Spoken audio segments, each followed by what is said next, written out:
हम जो सच्चाई कहते हैं तो बीजेपी को मर्ची लगती है तो लगती रहे, हमें कुछ लेना देना नहीं। बस आखिरी सवाल, कांग्रेस और नेशनल कॉन्फ्रेंस में सब ठीक है? हालांकि हमने देखा कल आप लोगों की भी मीटिंग चल रही थी, साथ ही साथ कांग्रेस की भी। आप सिर्फ नजर अपनी ठीक रखना, नजर मत लगाना, और अगर आपने लगाने की बता देना, हम काला टीका लगा के आ जाएंगे। जो गलतियां उन्होंने की हैं थोड़ा सा उनको कहो तो उनको चुभती हैं।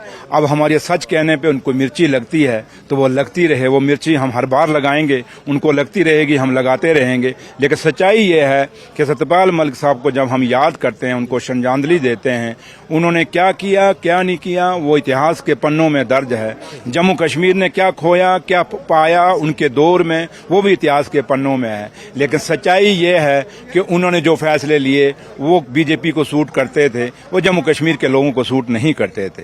इसलिए लेकिन बाद में जाके उन्होंने बेशक जब वो रिटायर हुए और यहाँ से हटे और जब अपने घर में गए, बीमार हो गए, फिर हॉस्पिटल में भी कहा, कहीं वो सम्मेलनों में भी उन्होंने कहा, वो सच्चाइयां बताई कि भाई पुलवामा क्या हुआ था। उन्होंने ये भी बोला कि मेरे से क्या गलत कराया गया, क्या अच्छा कराया गया, स्टेट कैसे टूटी, यूटी कैसे बनी, ये सारी चीजें उन्होंने बाद में। लेकिन काश वो सच्चाई वो यहाँ जब रहते थे गवर्नर उसमें बोलते, लेकिन फिर भी वो इनके हमदर्द थे। हमने फिर भी उनके लिए हमारे दिल में रिस्पेक्ट है, इज्जत है, क्योंकि वो दुनिया छोड़ के चले गए हैं। जब इंसान, हिंदुस्तान की रवायत है, जब वो दुनिया छोड़ के चला जाए उसके लिए अच्छा ही बोलना चाहिए। लेकिन मैं इतना जरूर कहूंगा, जब बीजेपी हमें मर्यादा सिखाती है, हमें कानून सिखाती है, तो एक मर्यादा ये भी है कि वो आदमी जो देश के अलग अलग रियासतों में गवर्नर रहा हो, दोनों हाउसों में मेंबर पार्लियामेंट रहा हो, एमएलए रहा हो, कॉन्स्टिट्यूशनल पोस्ट पे रहा हो, क्या एक तिरंगा उसके लिए नहीं था? क्या वो तिरंगा उस पर देना चाहिए था या नहीं देना चाहिए? ये भेदभाव क्यों?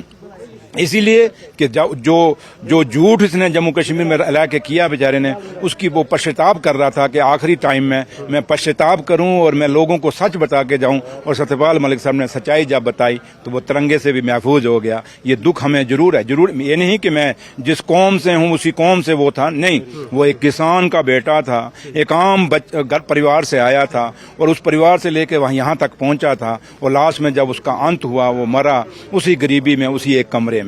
और जिस इंसान ने जिंदगी में कुछ ना कमाया हो, सिर्फ उसने ओहदे देखे हो, कॉन्स्टिट्यूशन पोस्ट दी हैं, तो मेरे ख्याल ये मेरा तिरंगा जो लाखों कुर्बानियों के बाद हमें मिला है, ये तिरंगे का हकदार वो भी था। ये दुख हमें जरूर है।